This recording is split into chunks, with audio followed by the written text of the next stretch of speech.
Do you want to know how to pay less but get more and find the best cruise deal every time you look? Then keep watching today's Planet Cruise Weekly.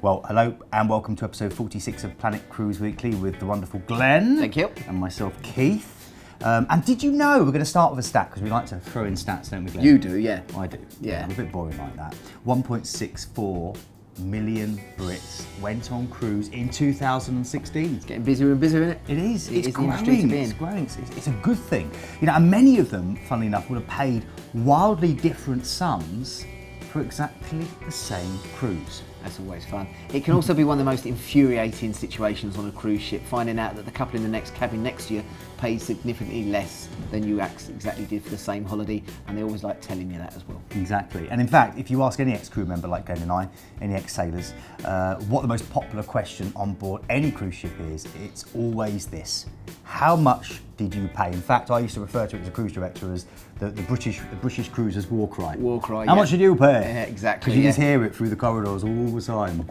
But the good news is there's loads of amazing deals out there. It's just a question of knowing where to look and, of course, when to book as well. So here is Keith and Glenn's exhaustive list of tips on how to find the best cruise deal every single time you look. Okay, so the first of our tips to finding the best cruise deal is to book in what we refer to very often as the golden month. In fact, one of the best times to find last minute rates on a particular sailing is to book between 60 to 90 days before departure. Why is that? Well, the reason is that this is the last call for most cruise lines and companies for travellers to cancel their existing reservation without incurring a penalty. So if someone is going to cancel, then they're going to do it then. So the cruise line then will know how many cabins are left, and if there is more space available, particularly than they would like, then they will quickly and often heavily reduce the fare so that they can sell out the ship and make up those cabins that they haven't sold or have had cancelled on them. There you go. That was as clear as mud, wasn't it? I thought so. Yeah, of course. Well, all right. book 60 to 90 days out. There we That's go. it there. There we Don't go. worry about the I was reason trying to for it, explain just the do it reasons like why. that, yeah. But people ask, don't they? They do ask. Yeah, that's fine, no problem. You can also shop around. Yes, you did hear us say that. Shop around for the best deal. Many agencies have web pages focusing on last minute deals or weekly bargain emails.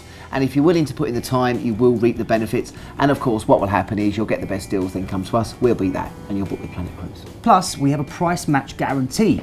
That if you do find a cruise cheaper elsewhere, we will match it, meaning you get the best price with the best customer service from people like But Glenn. you can't just make up the number and halve it. No. Okay, so we would need evidence. You need of that. proof of it. Yeah. Now, another good way to save a couple of quid as well is, of course, to pick up the phone. Most people know that because agents often book in bulk, they work directly with the cruise lines themselves, and they have access to deals that normal cruisers wouldn't. What they don't tell you is that they often have even lower prices that they can't promote online and can only tell customers about over the phone. Now remember, when you do pick up the phone and speak to that cruise agent, they will often have a small amount of extra discount that they can add in if they want to. So what are you waiting for? Pick up the phone, get dialing. Our phone number's on the screen right now if you want to make a note of it.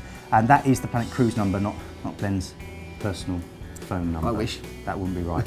Getting all sorts of calls, wouldn't you? Exactly, yeah, I normally do. You probably like it as well. Now, also cruises out of the UK, it won't surprise you to hear that cruise holidays that don't include airfares can often be a lot cheaper. So if you're living within striking distance of a home port, say Southampton, Glasgow or Newcastle, focus your search on those departure ports. And once you've booked, then consider carefully how to get to the port.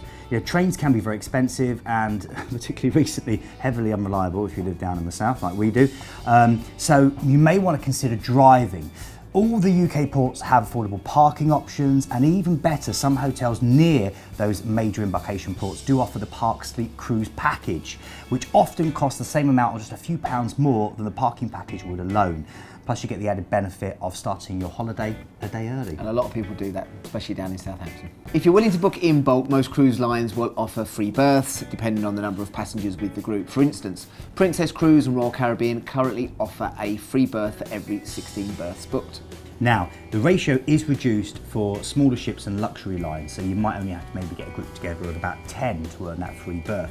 and group leaders can choose to either spread the savings across the group or to keep it all for themselves. Keep for yourself, get a free cruise if you're doing the work. Now, groups can also get other perks as well. For example, in addition to offering a free berth for every 10 passengers booked, luxury cruise lines like Crystal throw in extra discounts like onboard credit, free photos and discount on select group excursions. Now, next tip is book last minute, and this is probably the most obvious and well-known tip, although it's not for everyone. Now, for those who can be spontaneous, the flexibility really can pay off, because cruise lines would prefer to have their cabins filled for half price rather than sail empty, because once they've left the port, that's it for the rest of the cruise. So there are always some amazing last minute deals out there. Now, you can check out our last minute cruise deals section, which feature bargains on varieties of sailings leaving within the next upcoming months, and that's on our Planet Cruise site /last minute cruises, so check that out. Okay. And just remember, if you're going to try and book this way, just keep your passport up to date. It's got to have a minimum of 6 months validity. Good advice. Okay, now also, and this is going to be funny, we recommend booking in advance. Though I know we just contradicted ourselves pretty much there. We have no idea. But the reason is, I'm going to explain it. For certain dates and destinations, last minute cruise deals aren't really an option, particularly if you do want a certain graded cabin. And remember that summer travel and school holiday period always book up very early, particularly for cabins that sleep more than 2, maybe with a 3 or 4 berths, because they're in demand by families who want to travel together. And then also remember, Christmas market cruises are very, very popular choice. And again, for some of those sailings, you'll need to book up nearly a year in advance. So our advice is, if you do have a specific cruise scenario in mind, then do try to book as early as possible, because often the cruise lines will offer their best early bird deductions as soon as the cabins are released. But as they start to book up and there's less cabins, they'll also start to push the prices up, and that will continue to be the trend the longer you wait. And rest assured that most deposits are refundable prior to final payment. So if the price does drop, you can either rebook at a lower fare or request the difference in onboard credit. Now, next up, we're going to talk about subscribing to newsletters, because the vast majority of cruise lines and agencies use newsletter mailings to showcase their best deals. This may include emails with ongoing promotions in addition to last minute deals, and also short-term sales. So to get the best Planet Cruise deals, you can subscribe to our newsletter by clicking on the link on our website, or again, clicking there. Now, the other way to do it is what's called guaranteed cabins, and this is very, very popular with cruise lines like Royal Caribbean and P&O especially. And if cabin allocation isn't important, you might want to go for a cabin guarantee, which basically means that you're sure to get a cabin in at least the category specified, but you can't choose your stateroom. Now, cruise lines typically discount guaranteed cabins bookings by about £50 to £100 per person, and because it's a flexible booking, you will be able to be top of the queue for, of course, potential upgrades as well. However, if you are prone to seasickness, or maybe your sensitivity to noise, or you have accessibility issues and therefore need to be near a lift, you might want to reconsider the value of choosing your own cabin location.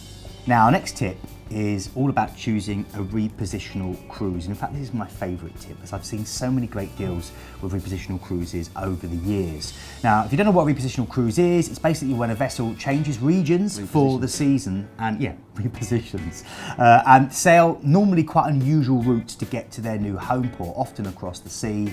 Really? What, across the sea? Well, rather than sticking close to the coast, you are in a sarcastic mood today. You know what I mean. Those 4x4 cruises are brilliant.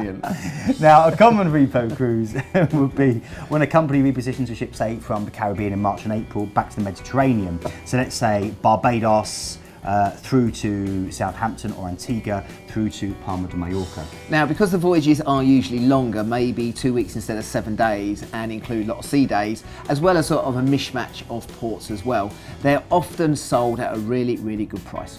In fact, some of my favourite cruises were repositional cruises, because the onboard atmosphere is always really good, because the crew themselves are excited about moving to a different location. They've just had 5 months in an area, and as much as you love the Caribbean, after 5 months, you want to come back to the UK, or you want to come back to the Med. No. You do, absolutely you do. You've had enough of the sunshine, you want to come back, you want to be able to go out and get a nice, kind of Costa coffee and stuff like that. It's nice to get back to Southampton. So there's a lot of excitement there, and often, because it's an unusual one-off itinerary, there's extra entertainment that's thrown on as well. So I think they're really, really good things to do.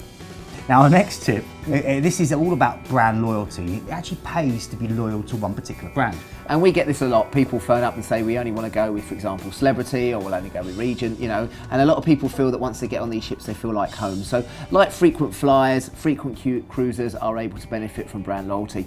Sticking with one line often gives you earning opportunity on board perks that typically you'd have to pay for. So, nightly cocktail parties, private lounges, access to the spa's thermal suite, complimentary dines in the alternative restaurant, and even the free cruises are available once you've earned enough points or credits. Now, many cruise lines also offer past passenger special discounts, sailings of course throughout the year. Now, next up is a really great insider tip, and I know one particular person, a friend of mine, who does this all the time, but you should try and become a member of a cruise line's Casino High Flyers Club. And this is really only for people that like to use the casino, because we don't want to encourage gambling here. Then it is worth asking whether the cruise line you're sailing with has a High Flyers Club that you can join. For instance, Celebrity has what they call the Blue Chip Club, and they regularly offer discount and even free cruises to its members throughout the year. But do bear in mind, you will have to be an active participant of the casino to stand a chance of being asked or accepted. Now, the other time to cruise as well is what's called the shoulder season. And if you've already homed in on a destination, the best way to save is to focus on travel dates just outside the peak season, which will be as soon as the ship arrives in an area or just before it's about to leave. For example, this might mean picking May as the month to visit Alaska, or April for your best time to sail in the Mediterranean, and October to April for a Caribbean cruise. So it's just off the main season. And in addition to the low prices, you'll also encounter fewer crowds, especially in places like the Mediterranean and places like Rome and Naples. Not October to April to pick a Caribbean cruise, October or April. I mean, you know, otherwise we're saying that the whole season is the shoulder season. Okay, October or April. Now, next up, we recommend choosing an inside cabin. You know, if the view of the sea isn't really important, or you really aren't planning to spend too much time in your own room, then choosing an inside cabin or a cabin with an obstructed view can save you a lot of money. They are much cheaper, particularly than sea view and balcony cabins, and they basically afford you the same opportunities to get off and explore in the ports, as well as enjoy the ship's food and entertainment. And if you do opt for this, you can always pop to the reception at the start of the cruise and see if there are any cabin upgrades available. Also, you can look at the cruise line's older ships as well. When a new cruise ship launches, everyone wants to see it and of course sail on it. And this often means there's a knock-on effect for the demand of the older vessels within the fleet, which usually leads to discounting of course. So consider the older and normally smaller ships in the line's fleet, and even if you're there sailing the same itinerary as the brand new ship, you can bet your bottom dollar that they're definitely going to be cheaper. Okay, hopefully that has proved helpful and that you'll be able to use some of those tips to basically ensure you get the best deal. Well, basically they've got to book early or book late. Book shoulder season or book the main season. Book an inside or book a balcony. I hope it was. Take a group with you. I hope Don't take a group with you. I hope it was clear. There you go. Brilliant. Well, now we've cleared that up. Cutting edge cruising here. We're also going to give you some money saving tips. These are not to do with basically booking a deal. They're to do with Saving a couple things of you quid can. on board. Exactly. Thank you. You put it very nicely there, Glenn. So the first one is onboard internet, because it is very expensive when you are on board the ship. So we recommend, unless it's included in your deal, to wait until you're off in port and then take advantage of one of the many cafes that will basically offer it for free. And also, while we're at it, make sure that you put your mobile phone in aeroplane mode, or at least turn off the data. Otherwise, you risk up running a fortune with roaming costs, especially with the maritime carriers that only kick in when you're at sea. And you'll find a lot of the kids messaging people at the phone. You think, what is their phone bill going to be like? Now, if you don't like packing enough for the whole cruise, or maybe you're on a longer itinerary, or maybe you had to fly to join the ship and had a small luggage allowance, then do take some hand washing liquid or powder with you on board, because the laundries are very expensive. They are, yeah. And if you like a glass of wine, unlike myself and Keith, with your dinner, make sure you don't have to finish the bottle all in one go. Ask your sommelier to keep it and he'll give it to you the next night. Never happened with me. I'm just saying some people don't finish the bottle. Now, also, if you want to enjoy some pampering in the spa, wait until it's a port day when you're not planning to be off for the whole day, and then definitely book your spa treatment. Spas heavily discount during the port days in order to attract trade, and it's not unusual to have up to 50, maybe 60% off a treatment. That's how you kept on top of all your Botox jabs, isn't it? Getting them half price. And teeth whitening. Big job though. Now it's also possible to buy both restaurant and spa packages before you get on board, and these packages will be discounted from what you would normally pay on board. Now, while the convenience of booking through the cruise ship can't be denied, you'll often have to pay less and get a better experience if you book your excursions on your own. For example, here at Planet Cruise, we offer a great selection of excursions where you could save up to 60%. And trust me, that is true from an ex-shore excursions manager on board. Now, buy your souvenirs ashore as well. When you're on the cruise ship, you're a captive audience, and the prices you pay for souvenirs will reflect that. And if you wait to purchase your souvenirs ashore, you will save lots of money as well. And finally, try taking your own pictures. Yes, you will have to grin and bear the fact that there will be the ship's photographers taking lots of photos of you, but more than likely you will have a state-of-the-art high-definition camera sitting in your own pocket, even be it your mobile phone. So why pay them when you can take your own photo? That is absolutely rubbish. What's that? Because when I went on my ship, I said, there's no way I'm buying a photo. And then, of course, they took pictures of the baby and we bought everything. Canvases and everything. So yeah, you start off with the right intentions. It doesn't necessarily mean that you won't buy it. Very, very true, mate. But also they did see this big S for sucker right on the top of your head when you were walking around. Yeah. Now, thank you for letting us discuss this. We've very much enjoyed it, as you can see, bickering like an old married couple. If you have any other suggestions about topics you'd like us to cover, then get in touch by... There are a number of ways you could do it. You can obviously get in contact with us at hello@planetcruise.co.uk. You can check us out on Facebook, Twitter. Make sure you go to our YouTube channel and like that and subscribe as well. Best way to find out about cruises as well is to get on our website. All the cruises are on there as well. And like we said earlier on, if you haven't got a clue what we're talking about, pick up the phone. That's what we're here for. Yeah, we haven't got a clue what we're talking about either, so join us. We'll be a happy family together. Now, a big thank you to the best of social media. Basically, we'll just pick every week a few of the people who've got in touch and say thank you to them. So here we go. Chris Bradley, who said, we are going to the Canary Isles later this month. And then he put a series of emojis. Looks like he's going to have a very jolly... Yeah, exactly, down in the Canaries. A very jolly time in the Canaries. Thanks, Chris, for getting in touch, and we hope you have a happy cruise. And also Jessica Roworth got in touch. She said, just booked our first Royal Caribbean cruise. Can't wait for June. Hashtag Baltics. And hashtag drinks package. Off to see the Russians then, off to see St. Petersburg. Exactly. Well, thanks very much for watching. Exactly, yeah. And whatever you do, have a great week. We'll see you soon. Cheers, man.